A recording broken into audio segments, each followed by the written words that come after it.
નમસ્કાર શ્રી ગણેશાય. આજે અમે સંકટ ચતુર્થીના પવિત્ર દિવસ માટે ખાસ ઉપાય લાવ્યા છીએ. જો તમે જીવનમાં સંકટો દૂર કરીને શાંતિ અને સમૃદ્ધિ મેળવવા ઈચ્છો છો તો 21 ચોખાના દાણાના આ ચમત્કારિક ઉપાયને જરૂર અજમાવો. આ ઉપાય સરળ પણ અસરકારક છે અને તમને મનોકામનાઓ પૂરી કરવામાં મદદ કરશે. તો ચાલો આ વિશેષ વિધિ વિશે સંપૂર્ણ માહિતી જાણી લઈએ. સંકટ ચતુર્થી હિન્દુ ધર્મમાં ભગવાન ગણેશની પૂજાને સમર્પિત એક વિશેષ દિવસ છે. આ ચતુર્થી મહિનામાં 2 વાર આવે છે. એક કૃષ્ણ પક્ષની ચતુર્થીના દિવસે અને બીજી શુક્લ પક્ષમાં, જેમાંથી કૃષ્ણ પક્ષની ચતુર્થીને સંકટ ચતુર્થી કહેવામાં આવે છે. આ દિવસ ખાસ કરીને જીવનના દરેક પ્રકારના સંકટો દૂર કરવા માટેનો મહત્વ માનવામાં આવે છે. ભગવાન ગણેશને વિઘ્નહર્તા અને સંકટ મોચન ગણવામાં આવે છે અને તેમના આદર્શ ગુણો ભક્તોને દરેક મુશ્કેલીમાંથી મુક્તિ મેળવવામાં મદદ કરે છે. સંકટ ચતુર્થીને સંકટહરણી ચતુર્થી તરીકે પણ ઓળખવામાં આવે છે. આ દિવસે ઉપવાસ રાખી ભગવાન ગણેશનું પૂજન કરવામાં આવે છે. માન્યતા મુજબ આ દિવસે શ્રદ્ધા અને ભક્તિથી ભગવાન ગણેશની આરાધના કરવાથી જીવનમાં શાંતિ અને ધન અને મંગળ પ્રાપ્તિ થાય છે. ખાસ કરીને સંકટ ચતુર્થી રાત્રે ચંદ્રમાને અર્ઘ્ય આપવાનું વિશેષ મહત્વ છે, કારણ કે ચંદ્રમાને સન્માન આપવાથી જીવનની વિપત્તિઓ દૂર થાય છે. સંકટ ચતુર્થીના ઉપવાસની વિધિ ખૂબ જ વિશિષ્ટ છે. આ દિવસે સવારથી ઉપવાસની શરૂઆત થાય છે. ભક્ત શુદ્ધ ચિત્તે સ્નાન કરીને ભગવાન ગણેશજીની મૂર્તિ અથવા ચિત્રની પાસે બેસે છે. ભગવાન ગણેશને લાલ ફૂલ, દૂર્વા, ફળ અને મીઠાઈ અર્પણ કરીને પૂજન કરાય છે. ગણેશ મંત્રોનો જાપ આ દિવસે વિશેષ ફળદાયી માનવામાં આવે છે. આ પૂજન શ્રદ્ધાથી કરવાથી પરિવારના કલ્યાણ માટે શુભ અસર થાય છે. આ દિવસે ભક્ત ચંદ્ર ઉદય પછી ઉપવાસ તોડે છે. ચંદ્રમાને અર્ઘ્ય આપી ગણેશ મંત્રનો જાપ કરી ઉપવાસ પૂર્ણ કરાય છે. ખાસ કરીને તે લોકો માટે સંકટ ચતુર્થી ખૂબ જ મહત્વપૂર્ણ છે જેઓ કોઈ પણ પ્રકારની મુશ્કેલીઓનો સામનો કરી રહ્યા હોય. આ ઉપવાસ કઠિન પણ ફળદાયી માનવામાં આવે છે. ઘણા લોકો આ દિવસે દૂધથી બનેલી વસ્તુઓ અથવા ફળમૂળનું સેવન કરીને પણ ઉપવાસ કરી શકે છે. આ દિવસ ભગવાન ગણેશના ગુણગાન માટે પણ જાણીતો છે. ભક્તો શ્રદ્ધાથી તે શક્તિને પામે છે જે તેમને જીવનમાં નવી દિશા અને ઉર્જા આપે છે. શાસ્ત્રોમાં એવું કહેવામાં આવ્યું છે કે આ દિવસે સંપૂર્ણ સત્યતાથી અને નિષ્ઠાથી ઉપવાસ કરનારા ભક્તો પર ભગવાન ગણેશની કૃપા હંમેશા રહે છે. સંકટ ચતુર્થીનો તાત્વિક અર્થ જીવનમાં થતી નકારાત્મકતાઓ અને દુઃખદ ક્ષણો પર વિજય મેળવવા માટે છે. ભગવાન ગણેશ પોતે બુદ્ધિ અને વિઘ્નહર્તા છે અને ભક્તોને તમામ પ્રકારના મોહિત અને મુશ્કેલીમાંથી મુક્તિ આપે છે. તેથી આ દિવસને દરેક સંકટનું નિરાકરણ લાવનારા એક પવિત્ર તહેવાર તરીકે માનવામાં આવે છે. આ રીતે સંકટ ચતુર્થીને જીવનમાં શાંતિ અને સુખ લાવવા માટે એક અનોખી તક માનવામાં આવે છે. સંકટ ચતુર્થીના ખાસ ઉપાય માટે આવશ્યક સામગ્રીની પસંદગી ખૂબ મહત્વપૂર્ણ છે, કારણ કે આ સામગ્રીનો પ્રત્યેક ઘટક તેમની રીત અને મહત્વ અનુસાર ધાર્મિક તથા તાત્વિક ફળ આપે છે. દરેક વસ્તુને શાસ્ત્રોક્ત રીતે અને પવિત્ર મનથી ઉપયોગમાં લેવું જોઈએ. આ ઉપાયમાં 21 ચોખાના દાણાનું વિશેષ મહત્વ છે. ચોખા શુદ્ધતાનું પ્રતીક છે અને તેનો ઉપયોગ શાંતિ તથા સમૃદ્ધિ માટે કરવામાં આવે છે. ઉપાય માટે ચોખાના દાણા સંપૂર્ણ હોવા જોઈએ. તૂટેલા દાણા ન ચાલે. એ દાણાને સારી રીતે સાફ કરી રાખવામાં આવે છે. ચોખા શ્વેત રંગના હોવા જોઈએ, કારણ કે તે પવિત્રતા અને સાત્વિકતાનું પ્રતિનિધિત્વ કરે છે.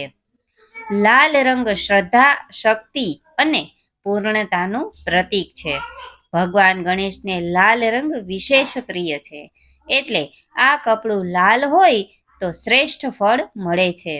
લાલ કપડાનો ઉપયોગ ચોખાના દાણાને પાથરવા અને ગણેશજીની પૂજા માટે સાધન રૂપે થાય છે.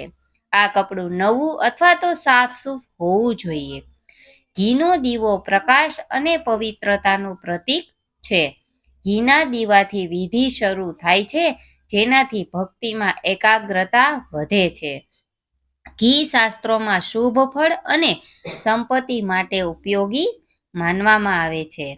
ઘીનો દીવો સાત્વિક ઉર્જાને આકર્ષે છે અને વિધિ દરમિયાન નકારાત્મક ઉર્જાને દૂર રાખે છે.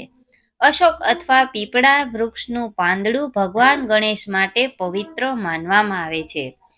પાંદડું જીવનમાં નવા પ્રારંભ અને શાંતિનું પ્રતીક છે. આ પાંદડું ઉપયોગમાં લેવા માટે તાજું અને સ્વચ્છ હોવું જોઈએ. તેનો ઉપયોગ ઉપાય પૂર્ણ થયા બાદ પવિત્ર સ્થળે ચોખાના દાણાને મૂકવા માટે થાય છે. મંત્ર જાપ માટે માળાનો ઉપયોગ ખાસ હોય છે. રુદ્રાક્ષની માળા શ્રેષ્ઠ માનવામાં આવે છે, પરંતુ તુલસીની માળાનો ઉપયોગ પણ થાય છે.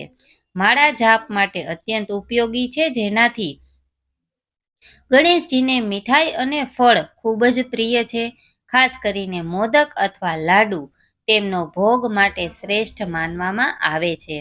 આ ભોગ વિધિ પૂરી થયા પછી પરિવાર સાથે વહેંચવામાં આવે છે, જે સંકટ દૂર કરવાની શક્તિ આપે છે. ચંદ્રમાને અર્ઘ્ય આપવા માટે સ્વચ્છ પાણીની આવશ્યકતા હોય છે. પાણી ભગવાન ગણેશના આશીર્વાદ સાથે નમ્રતા અને પવિત્રતાનું પ્રતીક છે. આ પાણી માટે પિત્તળ અથવા તાંબાના પાત્રનું પસંદગી શ્રેષ્ઠ માનવામાં આવે છે. ગણેશ પૂજન માટે પુષ્પો, દુર્વા ઘાસ, કંકુ, ચંદન અને અગરબત્તી જરૂરી છે. દુર્વા ઘાસ ભગવાન ગણેશ માટે અત્યંત પવિત્ર છે અને તેને પૂજામાં અર્પણ કરવાથી તેમના આશીર્વાદ ઝડપથી પ્રાપ્ત થાય છે. લાલ ફૂલો તેમનું પ્રિય છે અને કંકુ ચંદનથી તિલક કરવાનો શ્રેષ્ઠ પ્રભાવ થાય છે. આ તમામ સામગ્રી સાથે શ્રદ્ધા, ભક્તિ અને નિષ્ઠા ખૂબ જ જરૂરી છે, કારણ કે વિધિના ફળમાં માનસિક પરિપ્રેક્ષ્ય મહત્વ ધરાવે છે. સંકટ ચતુર્થીના પવિત્ર દિવસે 21 ચોખાના દાણાનો ઉપાય કરવાની વિધિ ખૂબ જ વિશેષ અને શ્રદ્ધાપૂર્ણ માનવામાં આવે છે. આ વિધિ તમારા જીવનમાં શાંતિ અને સમૃદ્ધિ લાવવા માટે શ્રેષ્ઠ માર્ગ ગણાય છે. ઉપાય કરવાનું પદ્ધતિ સંપૂર્ણ શ્રદ્ધા અને ભક્તિ સાથે કરવી જોઈએ, કારણ કે આ વિધિમાં મનની પવિત્રતાનું ખૂબ જ મહત્વ છે. સવારના સમયે ઉપાયની શરૂઆત શારીરિક અને માનસિક શુદ્ધતા સાથે કરવી જોઈએ. ઉપાય શરૂ કરવા માટે પહેલા નાહીને પવિત્ર કપડાં પહેરીને શાંતિપૂર્ણ વાતાવરણમાં બેસવું. પૂજા માટેનો સ્થળ ખાસ અને નિશ્ચિત હોવું જોઈએ, જ્યાં કોઈ વિઘ્ન ન થાય. પૂજા સ્થાન સાફસૂફ કરી ત્યાં લાલ કપડું પાથરવું. લાલ રંગ ગણેશજી માટે ખૂબ જ પ્રિય છે અને તે ઉર્જા અને શાંતિનું પ્રતીક છે. ગણેશજીની મૂર્તિ અથવા ચિત્રને લાલ કપડા પર મૂકો. ભગવાનની મૂર્તિ સામે દીવો પ્રગટાવો, જેમાં ઘીનો ઉપયોગ કરવો શ્રેષ્ઠ માનવામાં આવે છે. ઘીનો દીવો વિધિ દરમિયાન શાંતિ અને પ્રકાશ લાવવાનું પ્રતીક છે. દીવો પ્રગટાવ્યા પછી મૂર્તિ પર દુર્વા ઘાસ, લાલ ફૂલ અને ચંદન અર્પણ કરો. હવે 21 ચોખાના દાણાને લઈને તે કપડાની પર ગોઠવો. દરેક ચોખાના દાણાને શાંતિ, સમૃદ્ધિ અને વિશેષ મનોકામના પૂર્તિ માટે સમર્પિત કરો. ચોખાના દાણા સાફસૂફ અને સંપૂર્ણ હોવા જોઈએ, કારણ કે તે પવિત્રતાનું પ્રતીક છે. દરેક દાણાને હાથમાં લઈને મનમાં મનોકામના પ્રગટ કરો અને ગણેશ મંત્રનો જાપ કરો. મંત્ર તરીકે ઓમ ગણ ગણપતયે નમઃનો જાપ કરવો ખૂબ ફળદાયી માનવામાં આવે છે. મંત્ર જાપ દરમિયાન તમારી શ્રદ્ધા અને ભક્તિ સંપૂર્ણ ધ્યાન કેન્દ્રિત રાખો. મંત્ર જાપ પૂરો થયા પછી તે 21 ચોખાના દાણાને અશોક અથવા પીપળાના પાંદડા પર મૂકો. આ પાંદડું તાજું અને સ્વચ્છ હોવું જોઈએ. પાંદડાને ભગવાન ગણેશને સમર્પિત કરીને મંત્ર જાપ કરો. પૂજન પૂર્ણ થયા પછી આ પાંદડાને નજીક પવિત્ર સ્થળે, જેમ કે મંદિર, તળાવ, નદી અથવા વૃક્ષની નીચે મૂકી દો. પૂજા દરમિયાન અથવા પછી ભગવાન ગણેશને મીઠાઈ તથા ફળનો ભોગ અર્પણ કરવો અને પરિવાર સાથે વહેંચવો.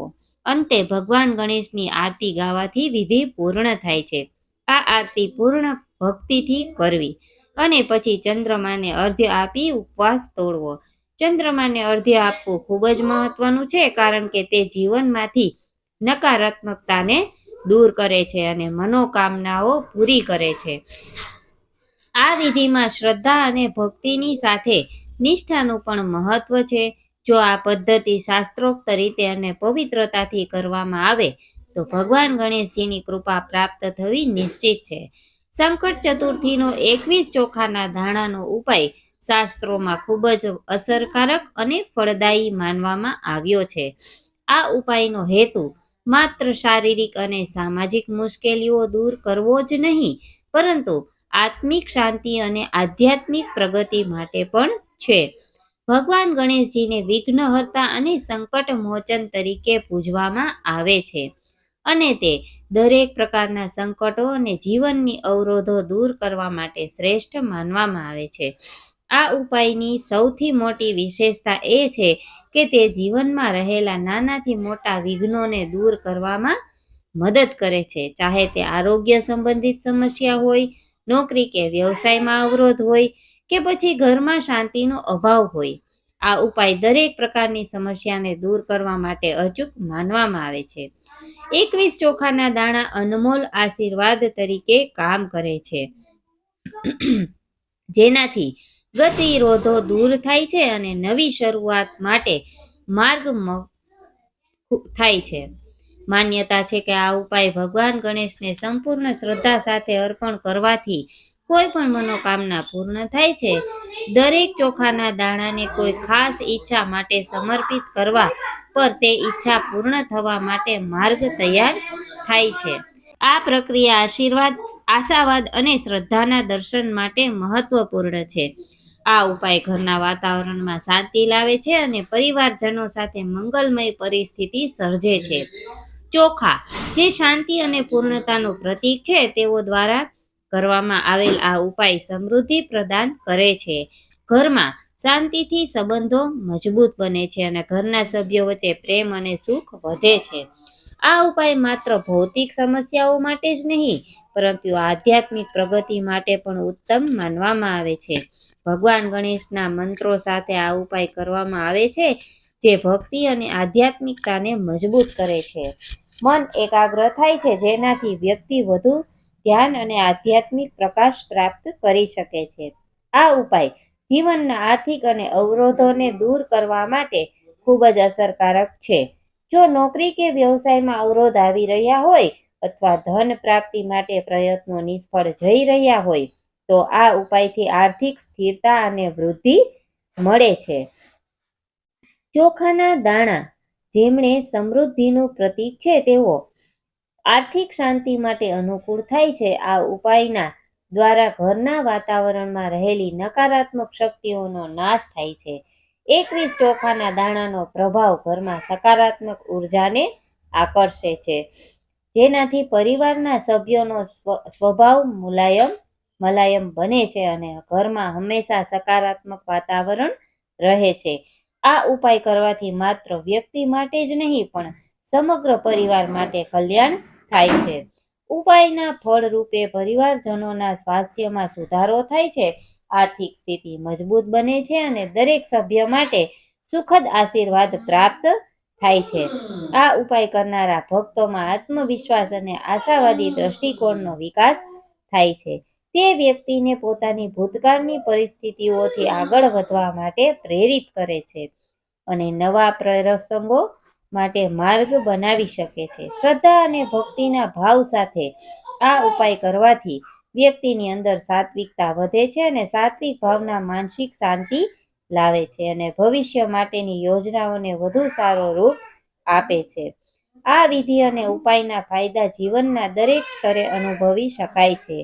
જો આ ઉપાય સંપૂર્ણ શ્રદ્ધા અને પવિત્રતાથી કરવામાં આવે તો તે ભગવાન ગણેશજીની અનન્ય કૃપા પ્રાપ્ત કરવા માટે શ્રેષ્ઠ માર્ગ છે. મિત્રો, આ ઉપાય તમારા જીવનમાં સંકટો દૂર કરવા અને સુખ શાંતિ પ્રાપ્ત કરવા માટે ખૂબ જ અસરકારક છે. શાસ્ત્રોમાં બતાવેલા આ ઉપાયમાં શ્રદ્ધા અને ભક્તિ સાથે કરેલા કાર્ય ફળદાયી છે. જો તમને આ વિધિ ઉપયોગી લાગી હોય તો તેને અન્ય લોકોને પણ શેર કરો અને તમારા વિચારો અમને જણાવશો. તમારા જીવનમાં ભક્તિ, શાંતિ અને સમૃદ્ધિ બની રહે એવી પ્રાર્થના સાથે હું આજે વિદાય લઉં. જય ગણેશ.